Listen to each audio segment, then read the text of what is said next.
us from evil. We ask God to deliver us from evil. Evil is a problem. By definition, even evil is a problem. We don't want to be evil, and we don't want to be hurt by others who are evil. We don't want those we love to either become evil or to be hurt by those who are evil. Some people might have trouble with the whole idea of evil, but when I look at the residential school system and the 215 children who lost their lives for no reason other than some weird ideology, the idea of evil makes pretty good sense to me.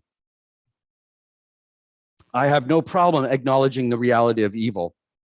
And evil being what it is, it makes sense to me to ask God to deliver us from it. Now, here's the thing I like about Paul.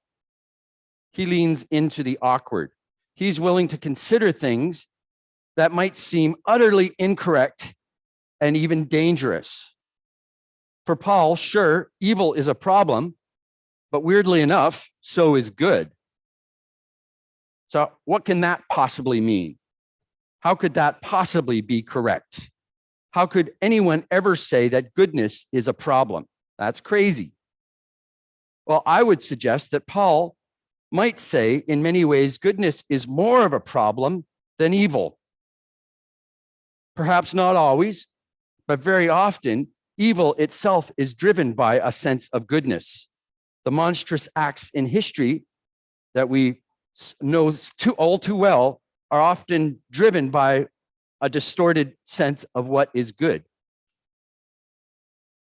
The desire to be good often comes with an evil cousin. Not all cousins are evil, of course, but this particular one is. Our feeling that something is good hides this evil cousin in the closet, so to speak, so that we become a servant of evil in the name of doing good without even realizing it. And Paul himself provides a pretty good example of this. Previously, Paul was devoted to the good, which for him was embodied in the demands of the Torah, what we call the law, which is better translated the teaching. Then along comes this group of people that he thinks are violating Torah. And for him, nothing less than the integrity of the people of Israel is at stake. Nothing less than the honor of God is at stake. And these are good things. And driven by these good things, Paul sets out to destroy this movement in the name of the good. And then he has a dramatic turnaround experience with Jesus, and he begins to realize that what he was doing in the name of the good was in fact not good at all. Now, Paul remains, just so I'm not mistaken or misunderstood here, Paul remains, even after this dramatic experience, convinced that the Torah is holy and entirely good. The problem, you see, is not with the Torah. The problem is when the Torah is taken and understood in a way that is contrary to the Spirit. Something that perhaps that corresponds to the all too human desire to use knowledge to control others. Paul's harming of Jesus' followers was driven by what he thought was good. And it might be difficult to accept, but I would suggest that the Nazis embraced their ridiculous ideology because they thought it was good. It might be hard, again, for us to accept, but I believe it's true. Many of those involved in the residential school system believed that what they were doing was good. And the very fact that they embraced it as something that was good empowered them to often harm people in the name of the cause. Deliver us from goodness. The plight of goodness often strikes in more mundane ways as well, often to maintain the claim that I am good and my cause is on the side of goodness. We feel the need to see others as bad. My goodness can require that I see others in what ultimately become harmful ways. My need to be good can make it difficult to accept the areas where I might need to change, or we might need to change as an institution. Defensiveness, self-righteousness, judgmentalism, these are all things that are driven by a particular orientation towards the good. And all these things are destructive and harmful to community. So, what is Paul's solution if he would have us be delivered from goodness as well as from evil? He writes that the Romans should, by the Spirit, put to death the deeds of the body. The first thing to notice is what Paul is not saying here. He is not saying simply, do the right thing, people. He's not even saying, by the Spirit, do what is good. I think this is important because the language of death in Paul is often not taken seriously enough. And this argument of death is part of a bigger argument in the book of Romans, or the letter of Romans, in which Paul explains the various ways that the Romans are called to participate in the death and resurrection of Jesus. It is not something, the death and resurrection of Jesus is not something that happened out there in history, but rather something that happens within us, within our hearts, within our community. It's reenacted in the Spirit within the community. And what are the deeds of the body that we're supposed to put to death? Again, it is important to notice what Paul does not say.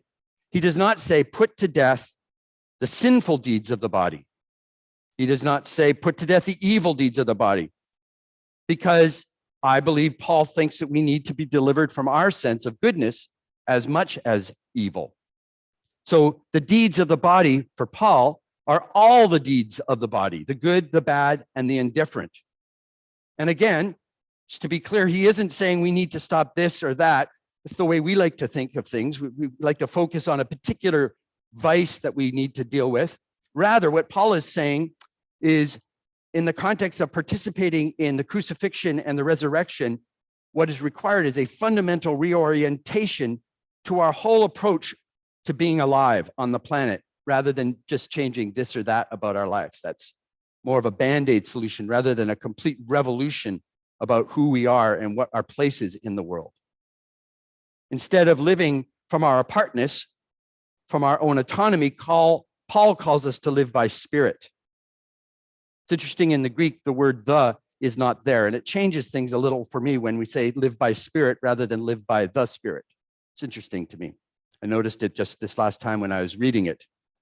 At first blush, it seems that what Paul is saying when we need to live by Spirit is that we are to use the Spirit as a vehicle to change.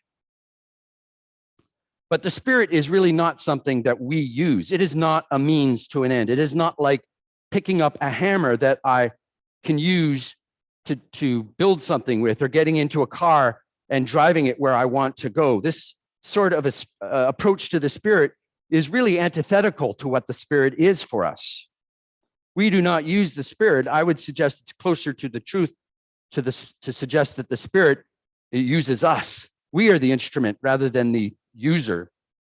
So the statement that we should, through Spirit, put to death the deeds of the body speaks to a fundamental reorientation as to who we are as individuals and what we are as community. It's a radical reorientation as to what it means to be you, to be me, to be us. And this radical reorientation towards Spirit is for us a door that provides something other than merely good or evil to orient ourselves around. We don't need to be good, and we certainly don't want to be evil. Within the death and resurrection of Jesus, God gives us a freedom to be something different. And it is, don't get me wrong, it is a goodness, but it's a strange and different type of goodness. It is the goodness of Spirit that we can walk in, but can never possess.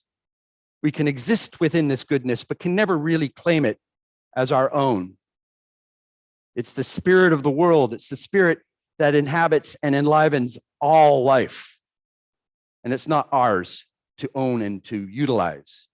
And we can move, when we live in this into this new orientation, we can move from listening to just the moral voice inside our heads and start listening to the voice of the power of life itself. Our lives can be transformed in unexpected and exciting ways. And the goodness and life of God provides us a way out of the tortured games of good and evil that normally drive us. And I doubt we'll ever be able to fully escape the land of good and evil, but there remains powerful and life-changing moments when in meditation, prayer, walking on the beach, activism, holding the hands of a beloved one, listening to music. These are moments when we escape the illusions of what seems so real and step into that which actually is real. Paul invites us into this radically different way of living and being. And this is what I believe Paul means when he says we should walk by faith. It is a state of grace that none of us can claim, but all of us can share. Amen.